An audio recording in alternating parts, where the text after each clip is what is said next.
La croissance spirituelle est une responsabilité personnelle et non transférable. La croissance spirituelle est une responsabilité personnelle et non transférable. 1 Pierre 2, la Bible nous dit: désirez comme des enfants nouveau-nés le lait spirituel et pur, afin que par lui vous croissiez pour le salut. Amen. On dit la croissance spirituelle est une responsabilité personnelle. Donc, nous devons nous donner à la parole de Dieu pour une croissance spirituelle. Alléluia.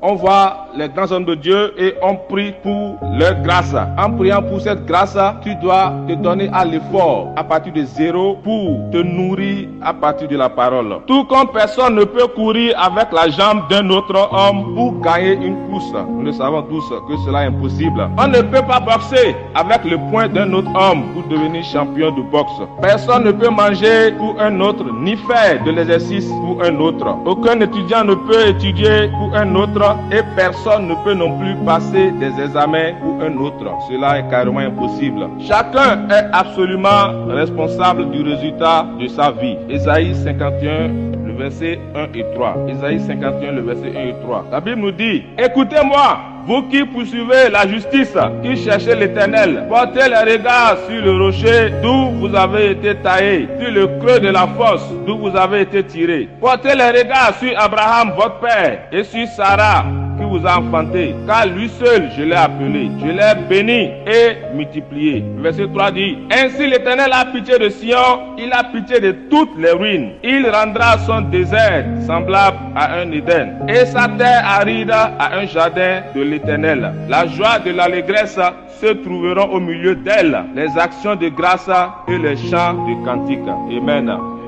Depuis le début de la semaine, nous parlons sur la croissance spirituelle, une exigence vitale pour maîtriser le surnaturel. Tous, comme nous sommes, nous avons besoin d'une croissance spirituelle. Galates 4, 1, 3. La Bible nous dit: or, aussi longtemps que l'héritier est enfant, je dis qu'il ne diffère en rien d'un esclave, quoiqu'il soit le maître de tous. Mais il est sous des tuteurs et des administrateurs jusqu'au temps marqué par le Père. Nous aussi, de la même manière, lorsque nous étions enfants, nous étions sous l'esclavage des rudiments du monde. Alléluia. La Bible nous fait comprendre que lorsque nous sommes toujours bébés, tout le destin de nos papas, on ne peut pas avoir accès à cela. Alléluia. Pour que le diable ne nous écrase pas. Nous avons accès à la parole de Dieu par l'intermédiaire d'Enseignant 1. Éphésiens 4, 8, 11. La Bible nous dit: c'est pourquoi il est dit, étant monté en haut, il a amené des captifs et il a fait don aux hommes. Quel est le don qui a été fait aux hommes? Le verset 11 dit: il a donné les uns comme apôtres, les autres comme prophètes, les autres comme évangélistes, les autres comme pasteurs, les autres comme docteurs, les autres comme bishop. Alléluia. Pour que vous entendiez la parole ointe de Dieu, cela, vous allez l'écouter à l'église. Alléluia. Car la Bible nous dit que les dons ont été donnés. Et pour écouter la parole ointe, par l'intermédiaire des enseignants oints, c'est dans l'église. C'est dans l'église que nous allons entendre la vraie parole. La parole qui change. La parole qui instruit. Alléluia. L'apôtre Paul dit dans 1 Corinthiens 13, 11: lorsque j'étais enfant, je parlais comme un enfant, je pensais comme un enfant, je raisonnais comme un enfant. Lorsque je suis devenu homme, j'ai fait disparaître ce qui était enfant. Alléluia. C'est la parole qui fait grandir. Un chrétien sans la parole est comme un bébé. Alors quand le diable te prend dans la main, ils peuvent te faire de ce qu'il veut. Alors il te faut toujours la parole sainte qui se dit à l'église pour que tu grandis. Alléluia. Les disciples avec Jésus-Christ les a enseignés. Au début, les disciples aussi étaient des enfants parce qu'ils n'avaient pas la parole. Mais Jésus a pris tout son temps et les a instruits par la parole. Et lorsque Jésus est reparti, les disciples ont pris autorité et ils ont envoyé la parole dans le monde entier. Alléluia. Éphésiens 4, 14, il dit: afin que nous soyons plus des enfants flottants et emportés à tout vent de doctrine par la tromperie des hommes, par leur ruse, dans les moyens de séduction. Il nous dit toujours que nous devrons toujours nous instruire par la parole de Dieu pour que nous soyons plus des enfants. Amen.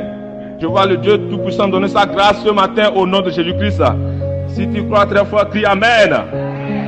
La parole de Dieu est du miel qui confère une autorité qui nous met aux commandes du surnaturel. Alléluia. Proverbe 24, 13, 14. Il dit, mon fils, mange du miel, car il est bon. Un rayon de miel sera doux à ton palais. De même, connaisse la sagesse pour ton âme. Si tu la trouves, il est un avenir de ton espérance et ton espérance ne sera pas anéanti. Alléluia. Aujourd'hui, un avocat, si tu veux prendre un avocat pour te défendre, si l'avocat n'a pas la parole qu'il faut, tu peux être condamné. Car c'est la parole qui défend. Alléluia. Un chrétien sans la parole est un bébé devant le diable. Et tu peux être écrasé à tout moment. C'est comme un pasteur qui n'a pas assez de parole et qui veut renvoyer un démon. Alléluia. Si le démon lui demande de poser la question, qui es-tu? Et s'il n'a pas la parole, il va dire, je suis enfant de Dieu. Alléluia. Le démon aussi est un enfant de Dieu. Il faut la parole. Alléluia. Il faut la parole qu'il faut. Matthieu 4.1, nous allons voir, malgré que Jésus-Christ est le Fils de Dieu, il a été tenté par le diable. Matthieu 4.1, ouvrons la Bible dans Matthieu 4.1, nous allons voir la puissance de la parole. La Bible dit, alors que Jésus fut amené par l'Esprit Saint dans le désert pour être tenté par le diable, après avoir jeûné 40 jours et 40 nuits, il eut faim. Alléluia. Malgré que Jésus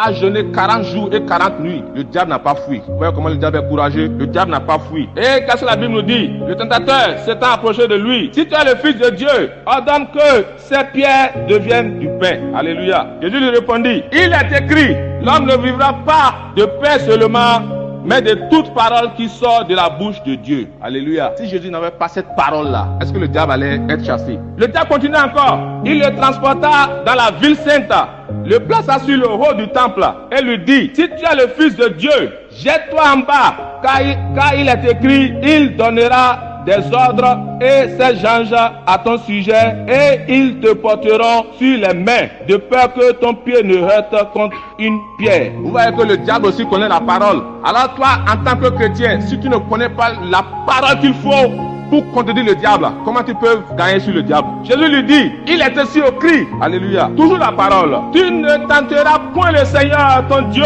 Amen.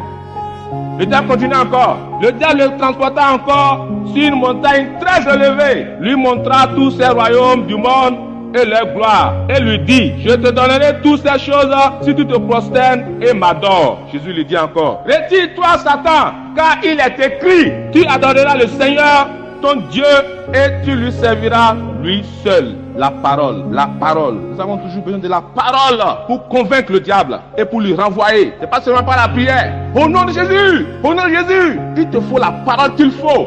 Alléluia. Il te faut la parole de Dieu qui te mettra en confiance, une autorité qui te mettra aux commandes de ton surnaturel. Amen. Je vois quelqu'un recevoir la compréhension ce matin au nom de Jésus-Christ. Nous accédons au feu qui brûle toute paille dans nos vies à partir de la parole. Psaume 119, verset 9 et 11. La Bible nous dit, comment le jeune homme rendra-t-il pur son sentier? C'est une question que la Bible a posée. Et il répond en disant, en se dirigeant d'après ta parole. Je te cherche de tout mon cœur. Je ne me laisse pas égarer loin de tes commandements. Je sais ta parole dans mon cœur afin de ne pas pécher contre toi. Jean 17, 17, la Bible dit, sanctifie-les par ta vérité, ta parole est la vérité. Nous voyons tous l'importance de la parole. Alors un chrétien, tu dois t'engager dans la parole de Dieu, écouter la parole de Dieu, méditer la parole de Dieu jour et nuit pour pouvoir grandir spirituellement. Alléluia. Aujourd'hui les chrétiens, s'ils ont des maux de tête, ils vont courir vers le pasteur. Ah, pasteur, pasteur, avec des pleurs. Alléluia. Alors que tu as l'autorité, tu as la parole qu'il faut pour prendre autorité, pour prendre commande au diable, de libérer ton âme, de libérer ta santé. Alléluia. Alléluia. Un chrétien aujourd'hui doit avoir la parole qu'il faut pour prendre autorité de la vie. Amen. Mettons-nous sur nos pieds ce matin et prions pour la grâce. Dis Seigneur, donne-moi la grâce